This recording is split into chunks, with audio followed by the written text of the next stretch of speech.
À ma preuve, aïe aïe, je suis pas en couple, guys. Ahubwo nushaka kundraga nitinye nimaze kundraga.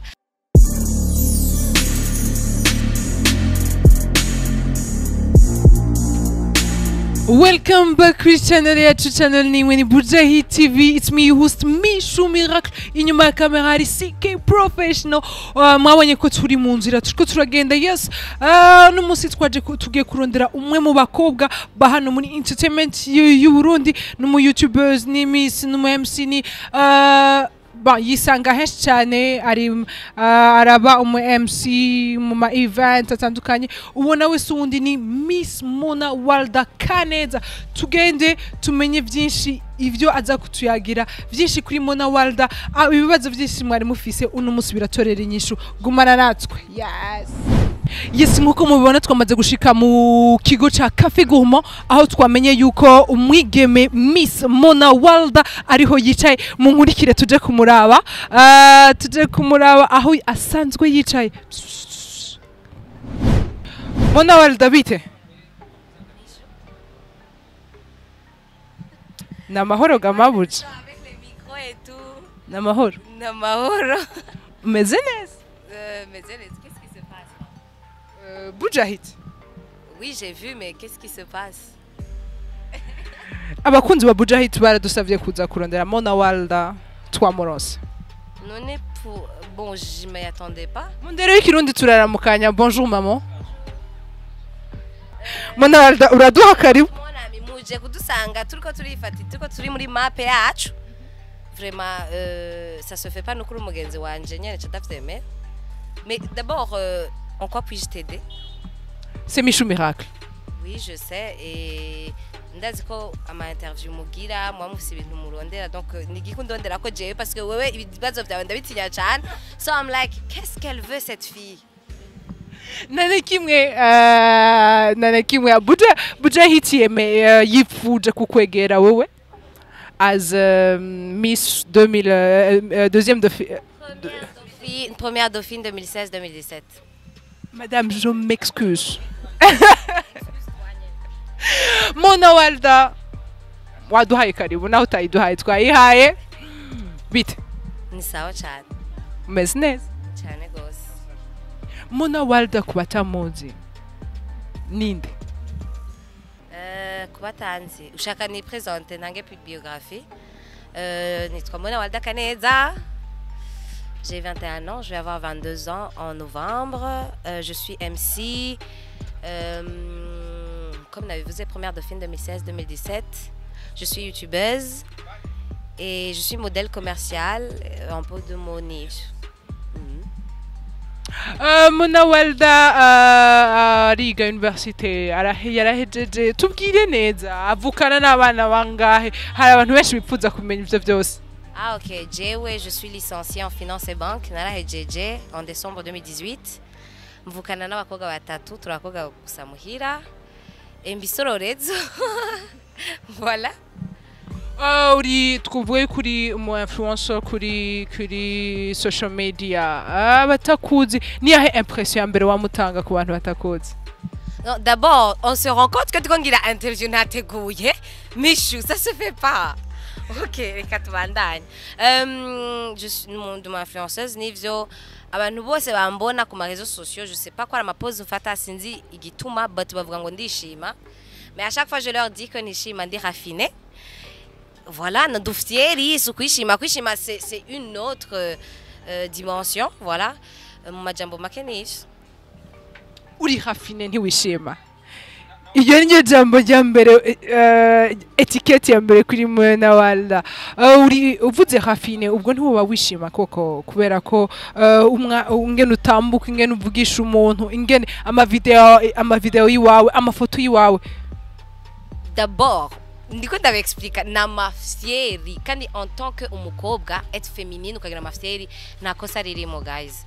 Donc kwishima ni kwiyumva confidence ndayise nayo mugabo nukubutaba humble, kuticisha bugufi, kubona kuri umuntu watari kuguma wiyemera ku bantu, ça c'est kwishima. D'abord abarundi c'est un problème de vocabulaire. James a mafyeri kandi je l'assume, ayo mafyeri ndafise, so muce muja kwiyahura none tubigire gute uri umwe afise abafollowers benshi kuri Instagram ibintu bitamenyerewe cyane mu Burundi wibaza ko urushijike abandi actually sinibaza ngo se benshi cyane mugabo si bake non plus hanyuma ntaco ndushije abandi c'est juste que naramenye ku exploiter titre naronse ya Miss Burundi muri Miss Burundi hanyuma nyene cambandanya nyene ncanja abantu nyene ndondera ubuntu ngira etu abantu barankurikira ndazi yuko natangiye gukurikirwa kubera bu Miss après candangura YouTube et après baca bariyongera n'abatazi ivy'ubu Miss and ntaco ndabarushije vraiment ni juste ko ndi sharp nyene ndazi kubirondera novuga ko ari ivyo uvuze uti bacanga wacanganije gute en fait turabizi twese yuko muri iyi monde y'ama réseaux sociaux ni entertainment hari abantu bambona ndiko ndavuga uburofa canke ndiko ndagira ubujuju ubuki bagaca bibaza ngo kaga koga naka blonde aba no jewe mwishure narize ndi muri licencié ndagenda mu biro vy'umuntu nkamubwira ikintu akagitahura kama sponsor canke akagira iki mais c'est juste que kubacanganya ça veut dire naraje ndagira ivyo bijuju barabikunda et j'ai su avoir iyo notoriété kubera ivyo bijuju babo bibaza ngo fisi ngo bujuju alors que c'est pas du tout ça. It's just entertainment, guys. Après ma vidéo ukora uratanguye après ma photo turabona utanguye kuba umu YouTubeuse vyagenze gute Actually abantu baratanguye kuvuga ati kaga koga nagasazi comment est-ce que kubahuka kuja kuja imbere y'abantu kavuga ibintu mbe kabona ari keza kabona ariko gasumbije kabandi j'appréhendais beaucoup ivyo abantu baza kuvuga mais I was like girl you know what you want just do it cause you're gonna see the results. Après maintenant les gens nacho bakivuga they are like ah turakundi digira avant tout le monde me disait umugabo urarinda we cyangane so abarundi nuko amatugerageza kubamenyereza ibintu ugira bashoye kubimenyera hama shoye kubikora ubwo muna waldarenganye ntibahora mu hatitwe Slay Queen genre kuntu ibintu ukora autemberera uravye nka Snapchat yawe wa muri ahantu heza ahantu hari hafine mugani wawe Ravyumva ubwo ntibaca guha gatitwa ku Slay Queen.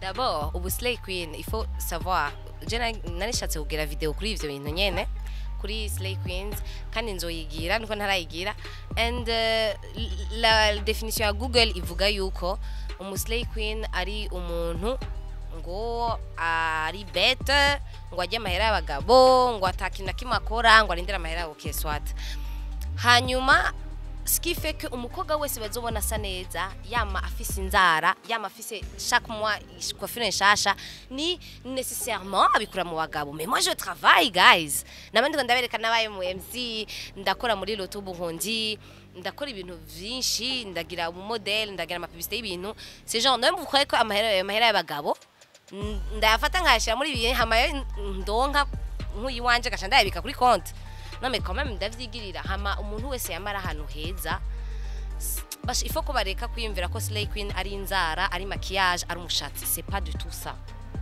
tout ça kuko hari uzoba yabipeye wenyene mugaca mwita Slay Queen donc jewe sinza kubwira umuntu numwe ngo ndi Slay Queen ubifata uko bishatse ushaka kubona ngo ndi Slay Queen bibona uko nyene ushaka kubona ko ari je biva mu mahera yanje nuko nyene parce que je ne pourrais jamais convaincre personne voilà. Vuze uti bon numvirije ibyo uvuze wavuze ko utari Slay Queen mu gihe naho tubona yuko uri umwe mu bakobwa bagendanye n'abazungu bari kumwe n'aba type twavuga ko bari manyati aho naho tuza kuvuga mu kanya utari Slay Queen ga whatever wait jewe umuzungu twakundanye numwe nawe ne sepango na mamanyati ukwa nawe ne bibabwira twahuye kuri église kuri Shaddai niho dusengera twese tu vois donc ivyo by'abazungu je sais pas aho mubikuye hama bamanyati nawe ni bande genre urashaka kumbarira mu manyati je twasokanye cause I really want to know j'étais pas au courant en fait tujya muri question TikTok Mona Walda Kondiki arakunda gusa neza arakunda kuba raffiné oui arakunda gufungura neza même si elle mange pas beaucoup arababukira ibintu bisa neza vyinja même si ataremwa bimara voilà elle aime bien s'amuser oui un peu de mots c'est ça ni jahe jambo Mona Walda akunda kuvuga yamari garuka kenshi actually riragaruka cyane tout le monde me le dit voilà ni yahe twavuga sakama ya mbere ufise izimvye igurwa ngahe? Actually, j'ai aussi ngunda kwambara amasakama cyane. Je porte ce petit genre de truc.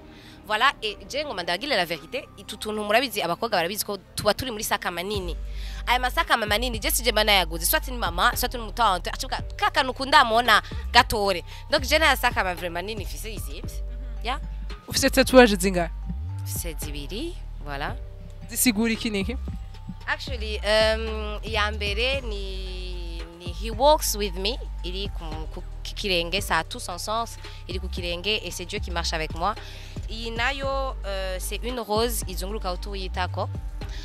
D'abord, c'est une rose. Pourquoi j'aime beaucoup la rose? No kuri Instagram et Anje, je poste toujours avec une rose. Et je m'appelle Walda. Walda Bisigura, c'est le nom d'une fleur en arabe. Et comme je sais pas c'est quelle fleur, j'aime bien la rose. Donc mon trou Anje, c'est une rose. Et je me suis fait tatouer ça. Pourquoi kuitako? Je sais quoi barundi batemera cyane amatatuage. So I'm like, iringa kuitako. Nsohotse kuri Cafe Gourmand, nzoshobora kuyerekana kubera nzi ko atabiro vy'umuntu nzo waninjiyemo. Mugangiye mu biro vy'umuntu nzoshobora kwambara ikigera aha amanda yifuke. So ni nabipimiye gutyo kugira ndayishire ngaha. Umukobwa kijijwe tatouage, really? Ya, umukobwa kijijwe tatouage parce que jewe narakijijwe and Dieu ntizavuga ko ndayikunda gukora nashize ko tatouage parce que na tatouage iri ku kuguru yanje yanditse He Walks With Me. C'est pas, tu sais que ça signifie tellement beaucoup que des fois ndashaka kuba ntasenze cyangwa maze n'imisi nasenga kubera mu mutwe nyene sinzi iyo ngeze mais ndiko ndoga nkikora ku kirenge nkibuka ko He Walks With Me et ça me donne trop d'espoir ngacha numva ah God how come nena navyibagiye mais malgré ça tu es toujours avec moi donc ivyo nibijanye n'umutima wanje Imana iraba et c'est entre lui et moi and abandi sinzi ico no babwira ico mwiyumviye. Mona Walda akunda kurya iki? Kurya iki? Cyo kurya canke mu madessert canke je sais pas.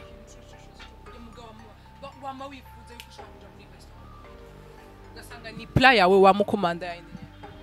Ah, j'ai ibintu vyinshi actually. J'ai pas de plat, mais j'aime bien les pizzas.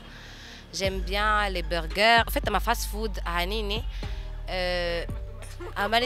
en fait vyo urabijya ukabisiga ngaho hama kora birananira guheza assiette. Voilà, c'est un peu ça. Ta couleur préférée? Ma couleur préférée, c'est le blanc. Tes ex? Mes ex bangahe. Ça, c'est une question privée quand même, ça au chaud. Et mugabo. Oya, nta nombre ndagwa vraiment bicho. Oya, abantu baba. Batanu, 10, 20, 30. 10 ni bashika vraiment. 10 ni bashika. Batandatu, 7, 8. Bon, puis c'est aba ex exactement batandatu. Mugabo, il faut pas oublier que harimo abo twoba twasohokanye nka 2 mois nkiri muri secondaire ndi umwana urabona muri abana batonye ni gusanga ni 2 mois and gusanga nta kintu kinini vraiment birimo mugabo comme vraiment vyitwa ko barandraze ndabemerera sishaka kubakuramo kubera ngo bitamaze umwanya so ndabakontamo nabone. Hariho umuzungu yaboneka cyane dans tes vidéos wakora kuri YouTube twaramutohoje turamenya ko izina yitwa Tepo. Mwakundanye gari mwakundanye imyaka ingahe? Tepo, je te salue. Donc déjà Tepo c'est un grand ami, c'est un ex mugabo moi ex banje vraiment twumvikana cyane. Twakundanye gari, twakundanye 1 année et demie. Voilà, depuis décembre 2017 je crois. Gushika ubuvuba en 2019, ça fait peut-être 3 mois. Tuhebanya I think. En tout cas, mparuye neza c'est 1 année et demie. Ego. Wamukundira iki Tepo? Vuga ibintu bitatu. Ibintu bitatu ushobora kuba warakundiye Tepo. Tepo, urumva vraiment bakugize ko fixette.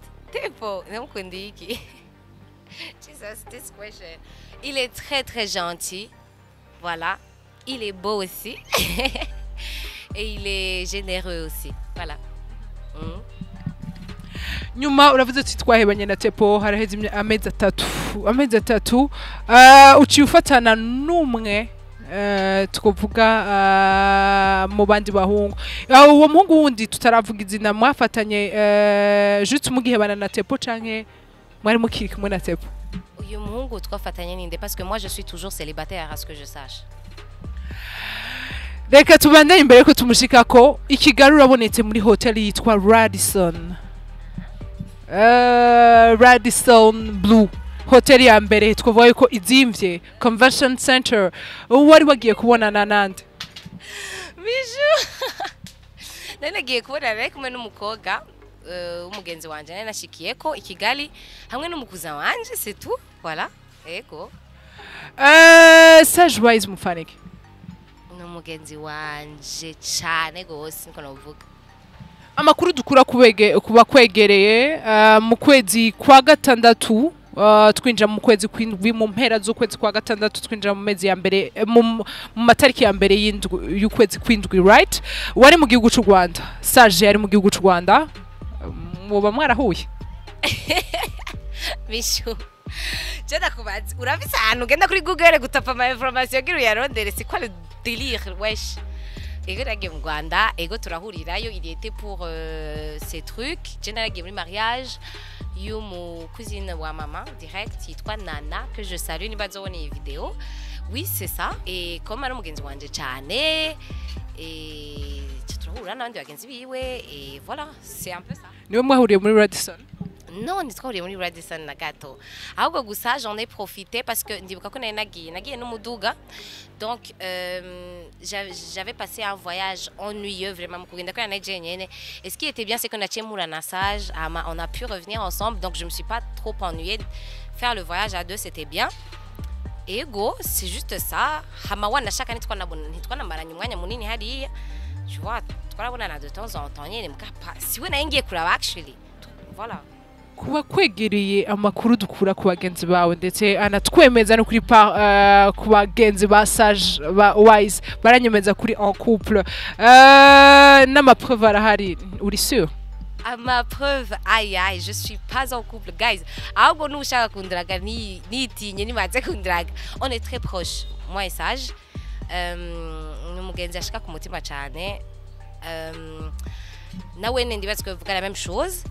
Hanyuma la relation qu'on a umwe arashaka kuvuga ko on est en couple undi akavuga ati maybe bariko bararonderana undi akavuga ati maybe ni past time ou je sais pas bivana no uri ko rabiraba mais moi je suis pas en couple I'm telling you.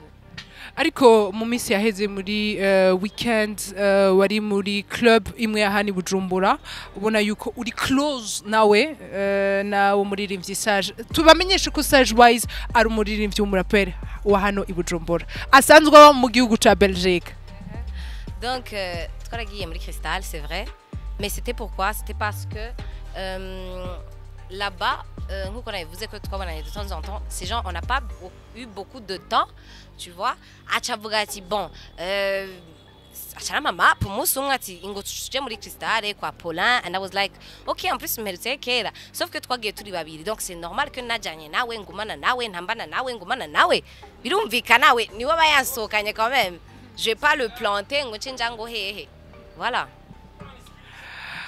Twagiye tugusabe urabijya kamera uce wemeza ko Sage Wise mutarion. Hello la Mose Family, hello abantu barakurikira Bujahid TV. Je ne suis pas en couple avec Sage Wise, mais c'est un ami très très proche. Iyo proche nkuko nabivuze mushaka kwifata uko mushatse. Mais je nta kimwe ndabemereye. Voilà. Mwumvise ko tabihakanye mwumvise ko atavyemeje mido umwese arafata icyo ashatse muga tubibutse yuko n'amafoto mu kanya tukayaronka murayabona ya. Ikindi kibazo the last time you had a sex? The last time I had sex. Actually this is private question. Si je no kuvuga ati je l'ai déjà fait ou je l'ai jamais fait canke ivyo navyo shaka kuvuga kuri television kuri Nozeya parce que c'est une question privée so Michou I'm not gonna answer that question. La virginité sur toi kuri bwawe niki? Non, c'est pas que je suis vierge ou je ne le suis pas. Mvuze iyo question nayo nishurako. C'est tout. As a feminist, virginité kuri wowe niki? La virginité, c'est vraiment quelque chose de Imana yaduhaye. Umuntu yashoboye kukibungabunga comme la Bible le dit ngo ashike au mariage vraiment big up abatesa vraiment félicitations. Wowe ntibirakubako? Reka mpeze Michou mugabo on peut juger personne parce que kuja kubigira avant le mariage ni igicumuro kingana no kuja kubesha byose kandi pourtant nta numwe aja gushavurira umuntu kuvuga ngo wacumuye ngo kwera wabeshe tu vois hari ama péché yabaye banalisé nandi umenga ni ibintu byatari donc bitagukundiye ni ibintu bisanzwe nahone kuyita parce que aha bose turazi ko c'est pas tout le monde qui a non plus ça kandi nta muntu abagabo bakiza bavuga ngo je veux une fille vierge donc c'est pas la fin du monde non plus donc après je me dis que umuntu wese umukobwa wese ari libre de faire ce qu'elle veut tu vois nkuko nabivuze c'est entre toi et Dieu wowe wumva yuko uzobigira hanyuma ntibikuraze wicaye girl do it je vraiment nta numwe mfata en gros moi c'est ça on dirait que ukuntu bivuga yuko tu ne l'es plus. Je ne le suis plus. Donc, actually, c'est toi qui l'as dit, c'est pas moi, ma chère. Akabazo kari bad cyane umwana wawe wa mbere wifuza azoba yitwa gute? Il y a un nom que j'aime beaucoup,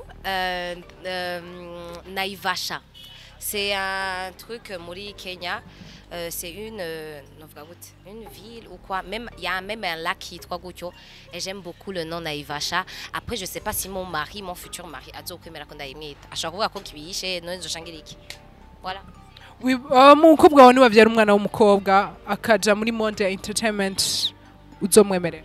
Yo chéri wanje azoyivukiramo canke. Ça veut dire azoase na compte Instagram, azoja mu vlog yanje nabibandanya, azowaga star taranakura. Wewe azoshika kuri ya million d'abonnés. A 18 azo yarashitse kuri ya million d'abonnés so. Ni yahe banga uzomwimibira muri entertainment? Ibanga nuko adategezwa gushavuzwa par du n'importe quoi parce que ni entertainment we are here to entertain.